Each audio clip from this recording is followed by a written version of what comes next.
Welcome to Movie Caps. Today, I will show you an action thriller from 2010, titled, Faster.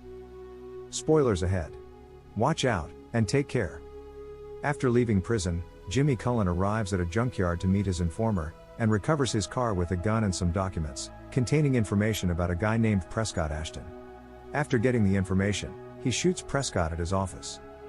As the FBI agents, Humphreys and Cicero begin investigating the murder, Cullen meets his informer, and after paying him for the car and the gun, forces him to reveal more names.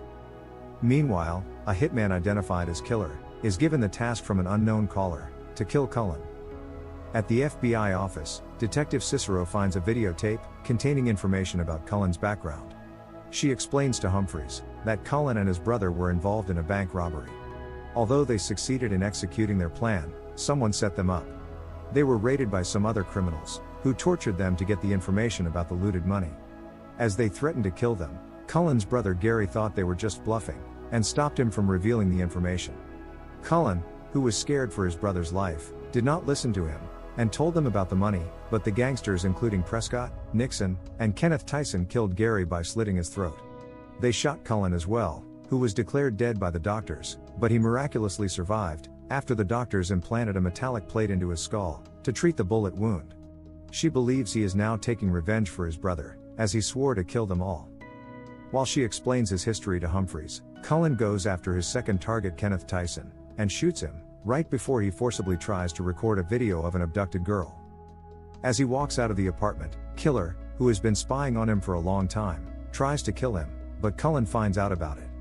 Both exchange gunshots and try to take each other down, but Cullen manages to escape, which enrages Killer. Meanwhile, Detective Humphreys arrives at his girlfriend's house, who argues with him for not giving time to his son, and forces him to take him to his basketball game. As he drives him there, Detective Cicero calls him and tells him about Kenneth's murder, while asking him to immediately report to the crime scene. Upon arriving there, he finds out Kenneth used to shoot his personal sniff films, and wanted to do the same to the girl in his apartment.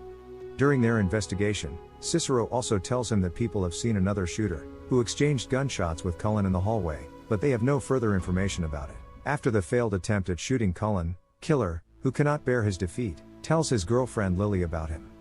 As Lily assures him that he will eventually get him, like he always does, he expresses his gratitude for her, and asks her to marry him. Next day at the FBI office, Detective Cicero spots the scars on Humphreys' arms, and asks about the drug issues. He ignores her question, and tells her about his girlfriend Maria. Soon he confesses to taking drugs, but tells her that he quit after his son was born. Cullen, who has been taking down his targets, arrives at his girlfriend Nan Porterman's place, but finds out she has moved on with her life, and started a family. He questions her about his unborn child, but she reveals she aborted him, after he stopped her from visiting him in prison. Saddened by the news, he leaves her house, but she assures her support, and urges him to take his revenge. On the other hand, Killer gets married to Lily. As they celebrate in their unique style, he expresses his wish to quit this life, and make a fresh start with her. On the other hand, Cullen plans to kill his next target, Nixon. While getting into the club, he spots him, and remembers he was the one who killed his brother. As he follows him to the bathroom, Nixon quickly recognizes him, and reveals that he was already expecting him. After sending the guard outside the room, and deciding to face his fate, he picks up a fight with Cullen, but he stabs him and escapes. After getting out of the club, Cullen calls Nixon's son, and tells him about his father. Meanwhile, Killer, who has decided to quit his job, can't help but think about his unfinished task. He eventually gives in to the temptation, and plans to go after Cullen. Lily finds out about it and tries to stop him, thinking he might risk his life, but he argues with her and leaves anyway. The next morning, both Killer and the cop get ready for their respective jobs. Humphreys calls Cicero and tells her about the stabbing incident, suspecting that Cullen might have done it. She does not agree with him, but he tells her he is going to investigate the crime scene, to find out if it's linked with Cullen's shootings or not. Both Humphreys and Cullen hear the news that Nixon has survived, and is currently being treated at a local hospital. Cullen remembers how Nixon cut his brother's throat, and decides to go to the hospital to finish him off. Humphreys, who has already anticipated this, also visits the hospital to keep an eye on Nixon. Soon Cullen arrives, and shoots him right in the middle of his surgery. After hearing the gunshots, Humphreys quickly starts chasing him, and finds him in the basement. They shoot at each other, but Cullen spares him after seeing his police badge, and leaves. While coming back, he receives a call from Nixon's son, who asks if he is the one who killed his dad. As he confesses it, he threatens to come after him. Cullen does not try to stop him, and asks him to do what he feels is right. While on the call, he spots Killer, who has been informed of his latest location. They get into an intense car chase, which ends in Cullen bursting his car tires, before being shot in the neck by Killer. As he once again escapes alive, the defeat gets to Killer's nerves, and he decides to kill him at any cost. He calls his informer to update him, but is asked to finish the job at the earliest. After escaping Killer, Cullen comes back to his house, and points a gun at his mother while asking about his father, as he believes he was the one who set them up after the bank robbery, because he demanded a share and they refused to pay it. His mother reveals it wasn't his father, because he died before that incident. Cullen tells he was not initially involved in Gary's plan to rob the bank, but their driver bailed out at the last moment, so he volunteered. As Gary always cared about him, Cullen wanted to return the favor, so he got involved in their plan, but lost his brother anyways. While looking at the family pictures, Cullen spots Maria, who used to be Gary's girlfriend, and learns it wasn't his father but Maria, who snitched on them. He picks up Gary's ashes, and decides to go after her. While going away from the house, he hears the sermons about right and wrong, while Humphreys returns to his office, where everyone admires him for getting so close to Cullen at the hospital. Cicero tells him that all the gang members involved in Gary's murder were minor criminals, and none of them were involved in any serious case. Meanwhile, Cullen, who is now left with only one target, Alexander Jared, starts searching for him. As he tracks him down, Jared, who has turned into a Christian minister, quickly recognizes him. After everyone leaves, Jared tells him he was the subject of his past few sermons, and Cullen accepts that he heard them all. He takes Cullen out for a walk, and tells him he adopted that boy, but Cullen says it won't erase his bad deeds. Although Jared was part of the gang, he never knew about the plan to kill Gary, and even tried to stop them, but could not save him.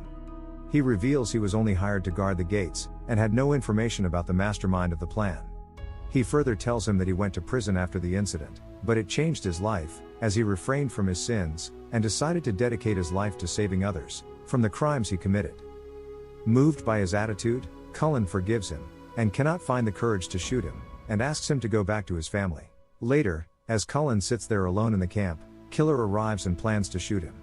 Meanwhile, Detective Humphreys, who has also arrived at the spot, calls Cicero and tells her that he is going after them. She gets worried about him, and asks him to wait for the backup, but he says he does not have much time, as they can kill each other at any moment.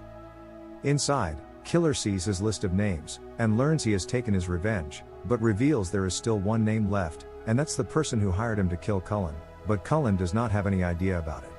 As they confront each other, the cop arrives and points a gun at Killer.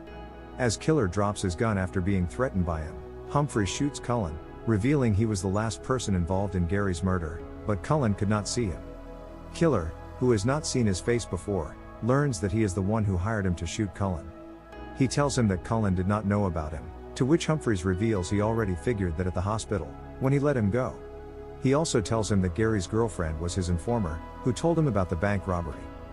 Humphreys tries to pay him, but he refuses, saying he does not deserve it, because he could not finish his job, and leaves while asking him not to contact him again.